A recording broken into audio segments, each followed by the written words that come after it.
ခါတော့ကတောင်ကုန်းတွေနဲ့စိမ်းလန်းတဲ့လေကွန်းတွေအလဲကရွာငယ်လေးတစ်ရွာမှာကိုပေါ့ဆိုတဲ့ပကြီးဆရာလေးတစ်ယောက်နေထိုင်ပါတယ်ကိုပေါ့ဟာပကြီးဆွဲရတာကိုဝါသနာပါတလောက်စိတ်ထားပြူစင်ပြီးသူတစ်ပါးကိုကူညီခြင်းစိတ်အပြည့်ရှိသူပါဘသူမှပဲအခက်ခဲရှိသူတက်နိုင်တဲ့ဘက်ကနေကူညီပေးဖို့ဝန်မလေးခဲ့ပါဘူးသူ့ရဲ့ပကြီးကားတွေကလည်းအသက်ဝင်တယ်လို့လူတွေကချီးကျူးကြပေမဲ့ကိုပေါ့ကိုယ်တိုင်ကတော့အမြဲတမ်းပတ်စံပြက်လက်ပြီးထမင်းတနက်စားတနတ်ငါဘဝနဲ့ ready မိတ်ဟာတာဇက်ကောင်တယောက်လိုပါပဲဒီနေ့မှာတော့ကိုပေါ့ကလမ်းလျှောက်လာရင်လမ်းဘေးမှာချော်လဲနေတဲ့အဖိုးတယောက်ကိုထူပေးလိုက်တယ်အဖိုးကိုလည်းထူထူထောင်ဖြစ်သွားတော့ကိုပေါ့ကိုပြုံးပြပြီးမင်းကတကယ်ကိုရွှေစိတ်ရှိတဲ့ကလေးလေးပဲကွာငါအဖိုးတွေစီကအမွေရခဲ့တဲ့ဒီစုတ်တန်ဟောင်းလေးကိုမင်းကိုပေးခဲ့ပြစီမင်းလိုပကြီးဆရာတယောက်ကသုံးရင်ပိုအကျိုးရှိမှာပါလို့ဆိုပြီးနည်းနည်းလေးတောက်ပနေတဲ့စုတ်တန်ဟောင်းလေးတစ်ချောင်းကိုလက်ဆောင်ပေးခဲ့တယ်တဲ့ကိုပေါ့လဲအဲ့ဒီစုတ်တန်လေးကိုတိုင်ပြီးမေးပြောပြောနေခဲ့လိုက်တယ်တရက်နေခင်းဘက်သူ့အလုတ်ယုံထဲမှာခဏတာမိကနေအိပ်ပျော်သွားတယ်အိမ်မက်ထဲမှာသူပြထားမိတဲ့စုတ်တန်ဟောင်းလေးဟဲ့ကိုပေါ့မင်းငါကိုဘာလို့ပြထားတာလဲကွာငါမှမင်းအတွက်သုံးဝင်တဲ့အစွမ်းတွေအများကြီးရှိတယ်ငါကမင်းရဲ့ချစ်သူဆိုလဲဟုတ်တယ်မင်းရဲ့စားစရာဆိုလဲဟုတ်တယ်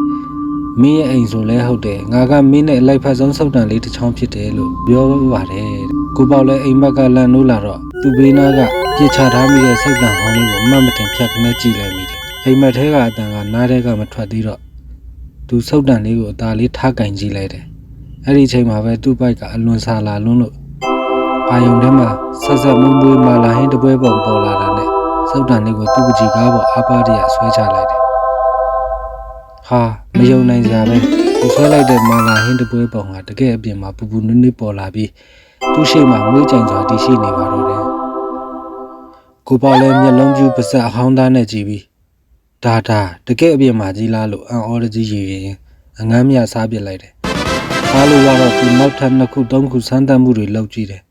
သူမှပတ်စံမရှိလို့ဝယ်မစားနိုင်တဲ့ကြက်ကြော်ပုံကိုဆွဲလိုက်တော့တကယ်ကြက်ကြော်ကြီးထွက်လာတယ်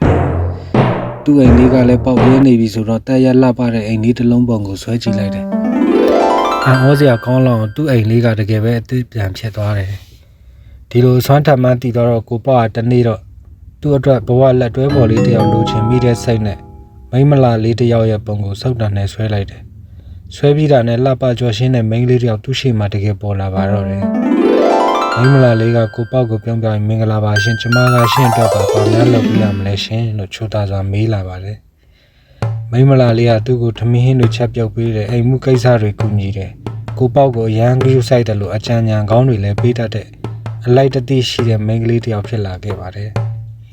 ကိုပေါ့လည်းပျော်ရွှင်ပြီးငါစုတ်တန်ကတကယ်ကိုအချစ်ဆုံးငယ်ချင်းပဲလို့ချိန်နှက်စွာရည်ရွယ်မိတယ်ကိုပေါ့ဟာဒီမော်စုတ်တန်နဲ့ရွာထဲကလူတွေကိုလည်းအမြဲကူညီခဲ့တယ်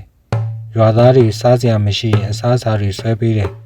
ရေရှားရင်ရေတွင်းတွေဖန်တီးပေးတယ်အဝတ်အစားမရှိရင်အဝတ်အစားတွေဆွဲပေးခဲ့တယ်ရွာသားတွေကလည်းကိုပေါ့ရဲ့စုတ်တန်အစွမ်းကိုအံ့ဩကြပြီးသူတို့ကိုယ်တိုင်လည်းလာဆန်းသက်ကြည့်ကြတယ်ဒါပေမဲ့သူတို့ဆွဲရင်ဘာမှမထူးခြားပဲပုံမှန်ပကြီးကားတွေပဲဖြစ်နေခဲ့တယ်ဒီတော့မှသူတို့ကဒီစုတ်တန်ကိုပေါ့နဲ့မှထိုက်တန်ပြီးသူတဦးတည်းသာအသုံးပြုနိုင်တယ်ဆိုတာနားလည်သွားကြတယ်ကိုပေါ့ရဲ့ဖြူစင်တဲ့စိတ်ထားနဲ့လူတွေကိုမေတ္တာထားကူညီတတ်တဲ့စိတ်ဓာတ်ကြောင့်ကံတရားကသူ့အတွက်မဝင်တဲ့ဒီစုတ်တန်လေးလက်ဆောင်ကိုပေးခဲ့တာပါပဲရွာသားတွေကလည်းကိုပေါ့နဲ့သူဆွဲထားတဲ့ချစ်စရာကောင်းတဲ့ကောင်မလေးကိုသဘောတူကြတယ်သူတို့နှစ်ယောက်ပျော်ပျော်ရွှင်ရွှင်နဲ့လူတွေကိုကူညီရင်းရွာလေးကိုပုံမတာယာဝပြောအောင်ဖန်တီးပေးခဲ့ကြတယ်ကိုပေါ့ဟာဘဝမှာအရင်ကလိုထမင်းငတ်ပတ်ဆိုင်ပြတ်ဘဝကနေလွတ်မြောက်ပြီးအချစ်ဆုံးငယ်ချင်းမော်စုတ်တန်လေးနဲ့ပျော်ရွှင်တဲ့ဘဝကိုရရှိသွားပါတော့တယ်